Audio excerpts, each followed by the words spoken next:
दुई दिन धरी वर्षा परे आज कोहला पाग जारी रही शीत।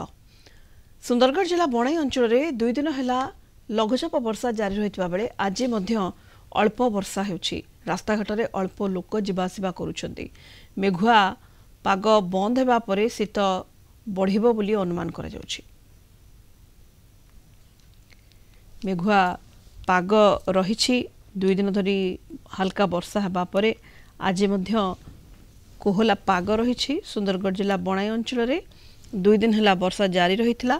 आज अल्प वर्षा होउछि, हल्का वर्षा होउछि एवं रास्ता घाट में अल्प लोक जावासवा करुछंती।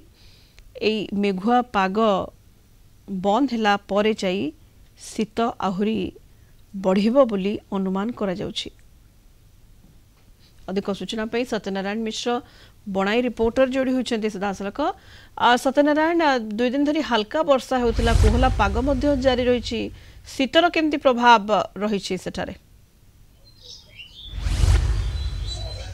सुनीता, जदि देखा दुई दिन धरी लगाण वर्षा जहाँकि रही वर्षार थंडार परिवेश सृष्टि होता सहित आपन जो देखा भी कोहला पाग रही, लोक जावासवा रही। किंतु गोटे जिनस चा दुकान भिड़ निश्चित भाव ये जारी रही।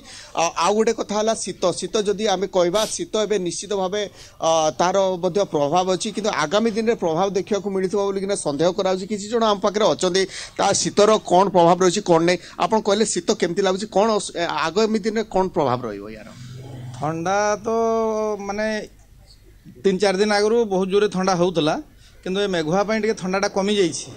किंतु जो कोहला पाग अच्छी रास्तार समस्ते बर्तमान आसिक चा खटे आम सब अच्छु। अच्छा, आउ गोटे कथा कहले आप केमती केबेठू शीत आसला कौन केमती? शीत तो आसब कोहला पाग पर प्रबल शीत हम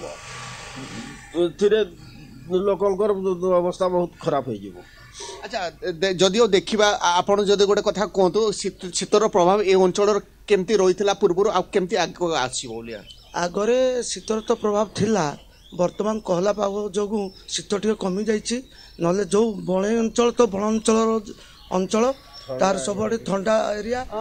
सुनीता, जदिओ देखा आम जब पछुआड़े देखा केमती कोहला पाग रही कौली अवस्था लोक मैंने वर्षा भी झिपझिप जारी रही, कोहला पाग जारी रही। तेज पाग बदलवा परे आहुरी शीत बढ़िबो नहीं अनुमान करा जाउछि। बहुत बहुत धन्यवाद सत्यनारायण मिश्र बणाई रिपोर्टर आम सहित जोड़ी होते सीधासलख अधिक सूचना देते।